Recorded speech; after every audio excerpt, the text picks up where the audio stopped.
if you didn't know what that means. So it's time for our conversation this morning. It's a very good day today. It's being a Feel Good Friday. We talk much as art, yeah?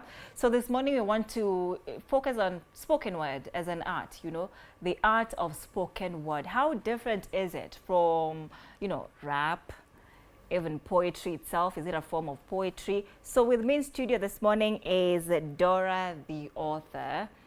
She's a spoken word artist. Lakini, I love to give artists a chance to, you know, introduce themselves, because maybe mimi sitamfanyia justice yeye kama star. Good morning, Dora. Good morning, Anne. Unasikiaje? I'm feeling great, excited. I am excited to have you in studio this morning. This is TV47 Breakfast, and thank you so much for making time for us. Kindly introduce yourself kama star. Who is Dora the Author? Dora is a multifaceted girl. She writes, she sings, she's a lawyer by training, and she's definitely a performer. Yeah. When we talk about spoken word, I see you're a lot of things, but I really want to understand, among all these, what are you most passionate about? Is it the spoken word aspect of this? Is it you as an author? Are you a practicing lawyer, if at all? Yeah, tell us what you're passionate about. Thank you so much. I'm mostly passionate about the process of articulating stories, articulating raw emotions, and just presenting them in the form of art. And in that way you can heal people, you can transform people's lives, and you can make impact. And right now, poetry is my world, it's my universe. I am not a practicing lawyer yet, but I'm working towards that. Yeah. So we know that music sometimes also, there's a way people convey some sort of information or just a mood, something that a word that they would love to pass across, as you've said. But for you, poetry does it for you. So I'd love to understand how, for you, music is quite different from poetry, looking at how information is relayed. Yeah, music is a different world. Poetry is a different world. And music, you will need a rhythm. A rhythm. You need a melody. You need an instrumentalist. You need to sing with the sound of the beat. You need to move in sync. But a spoken word is more speaking. You are being free. Just you are not, bound in a set of rules. That this is the key. This is the harmony. The spoken word is the place of free people. The freedom is always there. You can scream, you can you can clap your hands, you can move, you can change the intonation, and you can relay your word with instruments, but it's very freeing. Right. So how different is this from rap? Because in one way or the other, you know, when you talk about rhythm, right? Yeah. There's a way rap feels more like spoken word. It does. So how different are they in practice? I'll say that mostly rap, the people who rap relay their message in a more accelerated motion. So when they're singing, they're trying to put a lot of words together, and in such a short span of time. It's like scanning a spoken word performance, scanning through it, and now it goes really fast.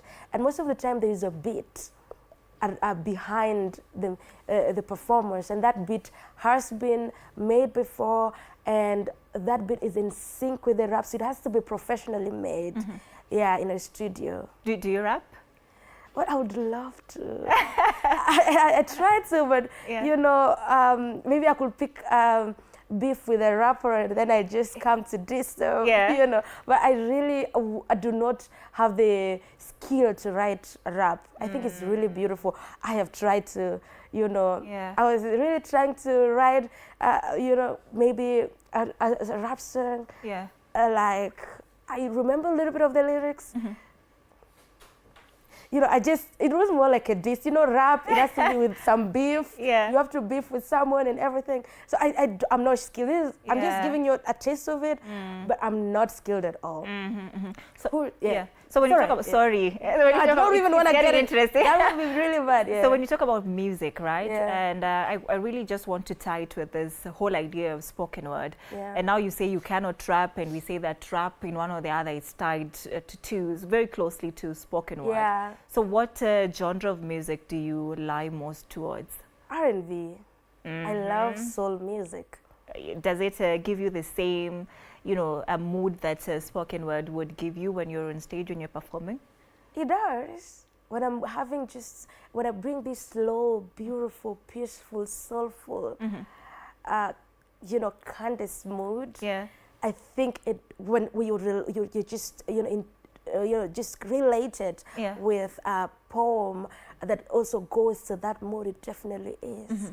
Like all sorts of music can rhyme with poem. Yeah, African music, you know, any type of music, hip hop, any. Yeah. So as Dora the author, what is your genre of spoken word?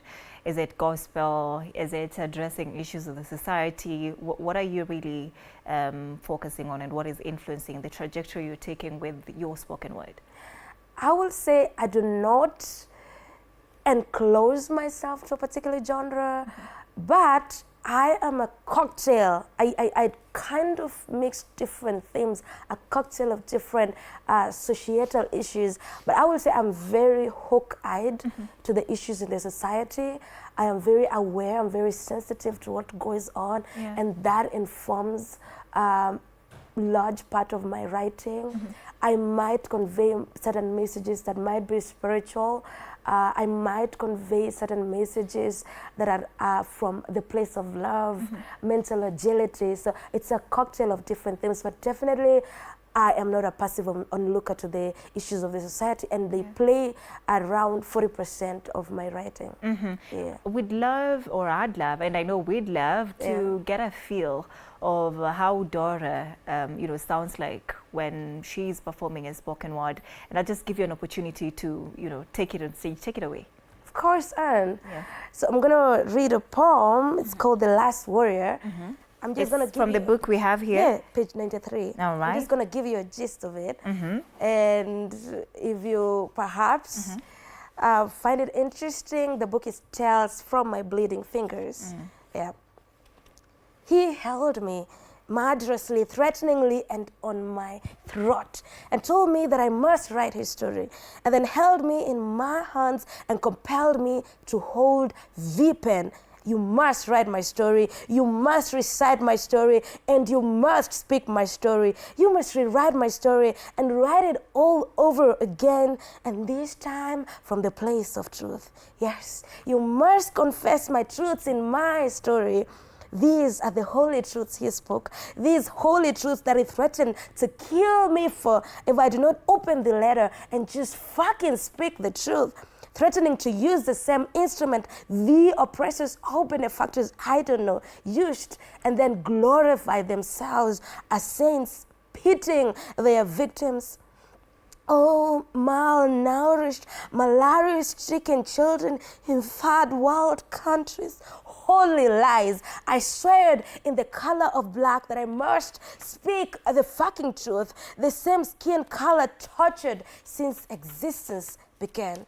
The stench of betrayal, denial, temptation burning me. Oh, but should I care if I'm consumed by fire? Holy rage that fuels my speech today. My presence here, even the last warrior. He is the last warrior.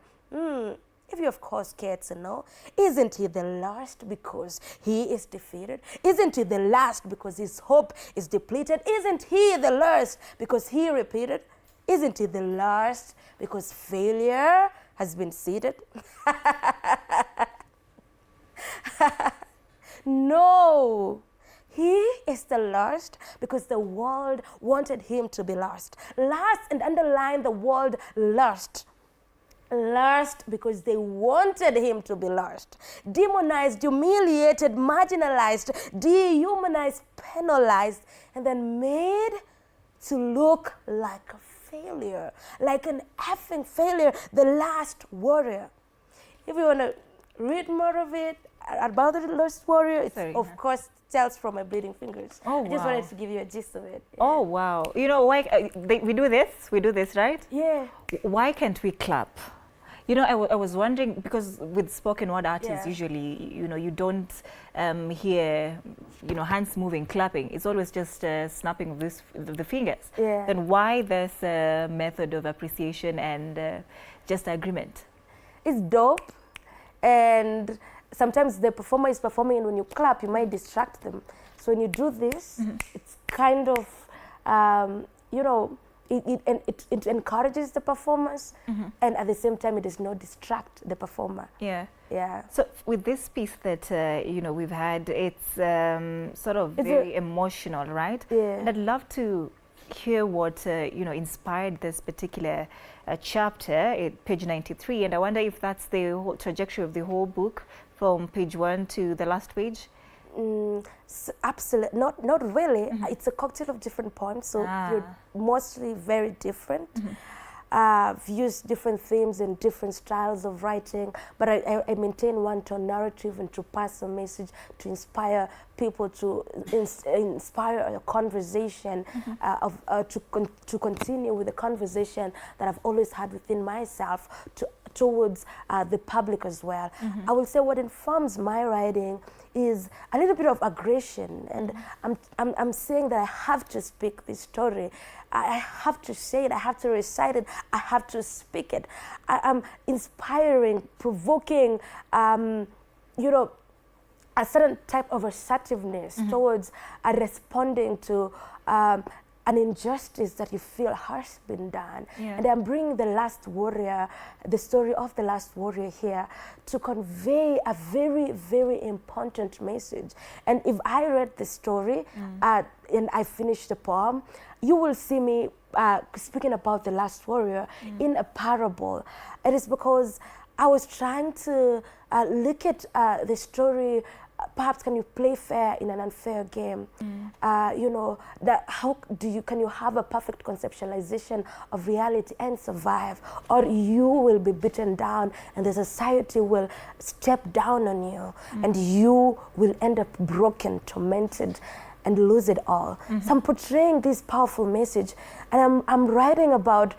I just didn't perform the last part, so I don't know if you will understand. They will understand what I'm talking about. But I'm definitely. It's more of aggression. It's more of fearlessness. Yeah. It's more of trying to share a story. When I say he is lost, because perhaps the world wanted him to be lost.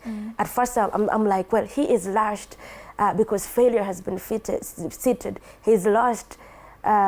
Because he couldn't make it. But I say no, that is not the truth. He is lost because the world wanted him to be lost. He has been demonized, he has been penalized, he has been humiliated, he has been shamed, and that is just why they wanted him to be lost. So it is just a cocktail of trying to talk about can you play fair in an unfair game?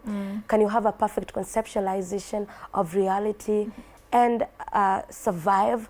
Does the world breed monsters? Is the world, the living conditions, the environment right now very suitable for monsters to survive rather than soft-hearted, kind-hearted, weak people? So I really wanted to convey this message. Right, and it's about society in general and not just gender issue, men, women. It's gender, both. Yeah, I can give you a hint. So I write about kings. In the last part, I convey the message of the last warrior, his story through a parable. And these three kings are going to choose a warrior.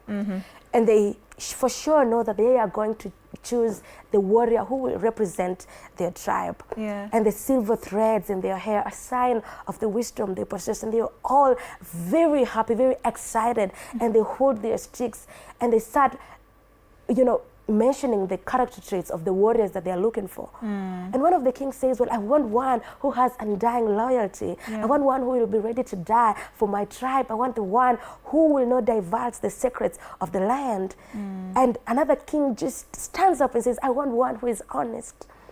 I want him to be honest. I want him to say the truth. I want him to be himself. I don't want him to camouflage in an image that is not. I do not want him to be a reptile, like a chameleon, to take shapes and images. So I just want to know him for who he is. And another one says, well, I want one who is courageous. I want one who will go to the north and he will not be afraid to the south, and he will be strong and fearless. He will look at the enemy without an iota of fear. He will look the enemy eyeball to eyeball. I want the one who is of courage and valor.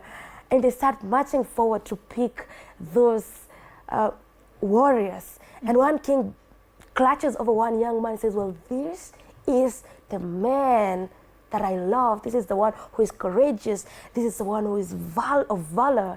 Another one says, well, this, yeah, you got it right. Yeah. This is the one who is honest. And the other one says, this is the one who has undying loyalty. And they start marching.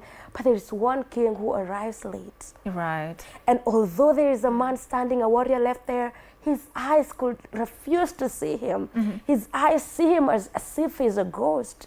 His eyes refuse to see through him. And this king feels regrets. And he says, had I arrived early, perhaps a true warrior I would find. And he says, but this is not a warrior. Why did I arrive late? And the only person that I see is the complete opposite of what I expected. The man right in front of him, his eyes look dead, piercingly red. Like there's a lot of anger in him. His soul looks hollow. There's a lot of marks on his body. In his heart, there's a lot of darkness, like a dark brew, like anger has been awakened. Like you've come very close to the sight of death. And as he speaks, it's almost like venomous words come out of his mouth. And just hold on there. I know we're getting... That is the story of the last warrior, the warrior who wasn't chosen. Yeah. There's a reason why he wasn't chosen, but there is a reason why he is the right warrior. All in this book. Yeah. All right, you'll tell us where we can find this book. I really now want to read it and just take a glimpse of what more it's talking about. Yeah. But I'd wonder if, the environment is conducive enough for spoken word to thrive, especially in this country. Are we embracing it as much as you as artists would want us to embrace it? I think spoken word is more of, when you talk about spoken word, it's more, all right, those people who get really angry, get so angry. Yes. And they start speaking about social injustice, which is really right. We really ain't celebrated enough. We have comedy shows, we have music shows, we have a thriving acting industry. But when it comes to spoken word, we kind of throw it under the bus. We kind of leave it in, some theaters. We kind of leave it to be, all right, that's just a boring piece of art. But I feel like also it's us who make it, who have the responsibility of making it loved, making it cherished, opening the eyes of the people around us to the beauty of poetry.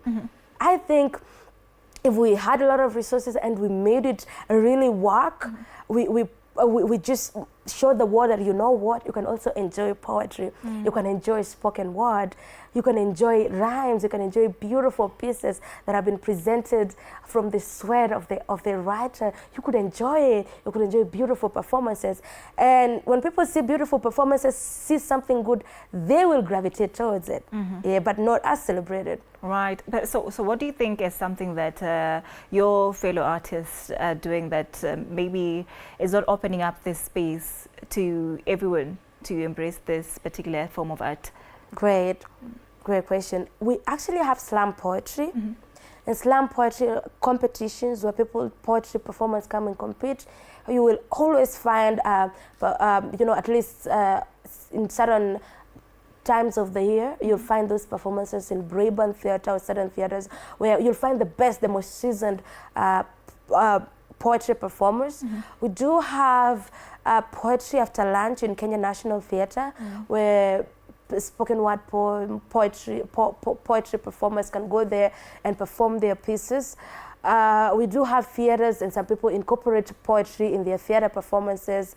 So I feel like some people are doing it right. And I have one of the poets I look up to is called Slim Shaka. He's actually a world slam poetry winner.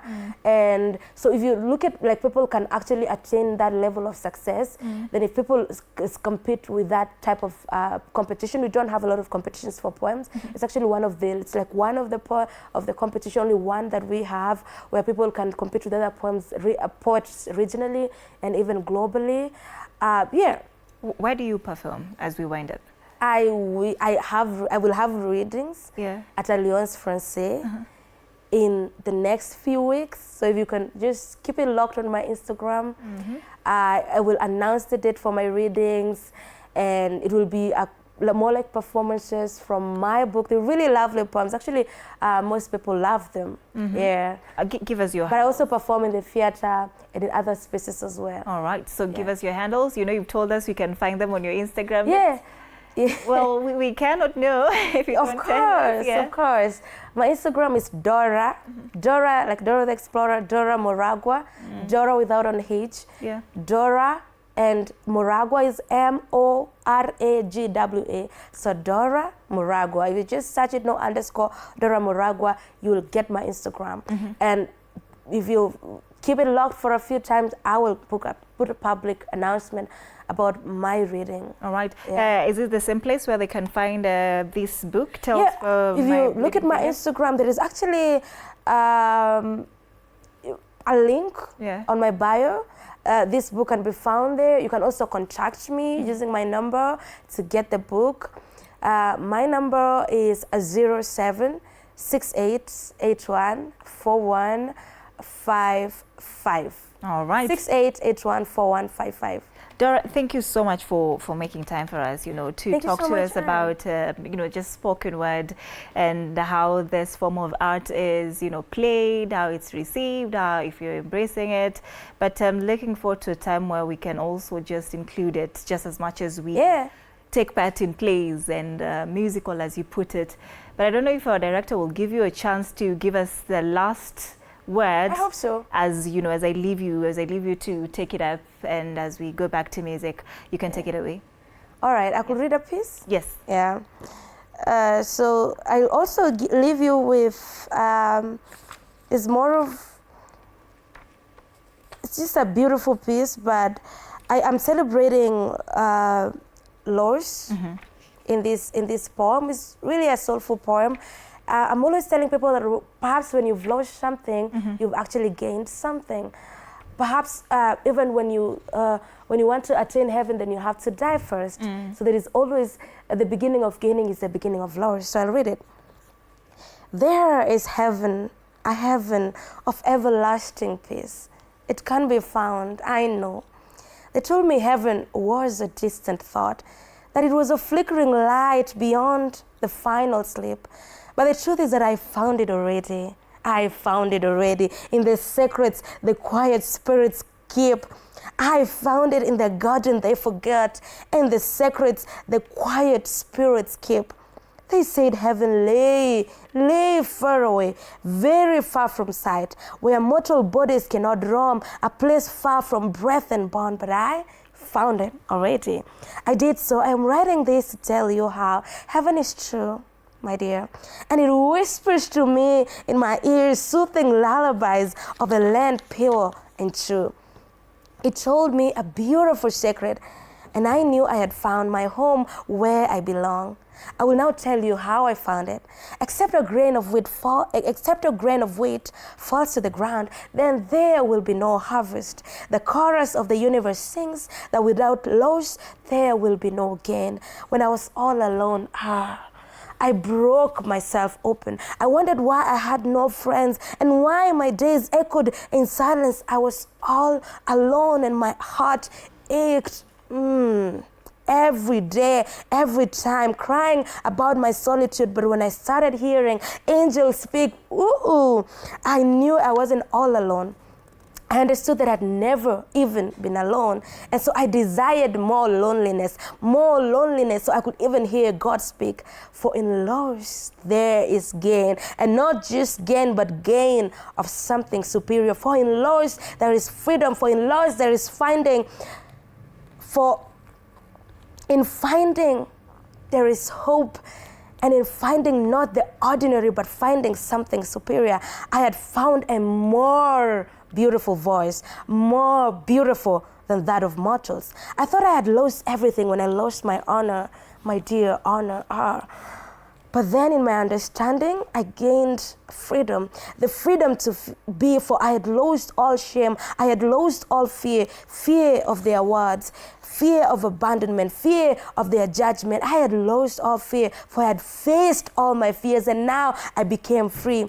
I felt it was the end of the world when I was losing my body, my precious body. Illness is no friend, my dear. It's life inside of you. But then I saw my soul, and I was comforted, for I had found something superior, for I had found my dearest friend, for I could be eternally free and not caged by the flesh. And then I desired to die, to lose it all, so I could just be a soul. I desired to be. I didn't pity my disintegrating flesh anymore. In fact, I whispered, waste away and waste even more. There is heaven in every place, and I found the key. So perhaps when you're lonely, there is an opportunity for introspection. There's an opportunity for inner dialogue. You know, perhaps when somebody loses their honor, they gain freedom from judgment, freedom from everything, and they can be who they are, because authenticity is as rare as it gets, and it's a matter of a lot of courage. So I was celebrating loss.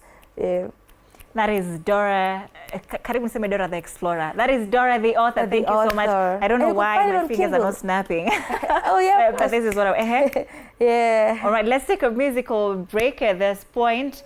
But of course, we're coming back with a very great show. Collins Kagiri, aka Fazul, is still with me on the show, and DJ Bluey. So stay right here. You're watching Feel Good Friday right here on TV47 Breakfast. DJ.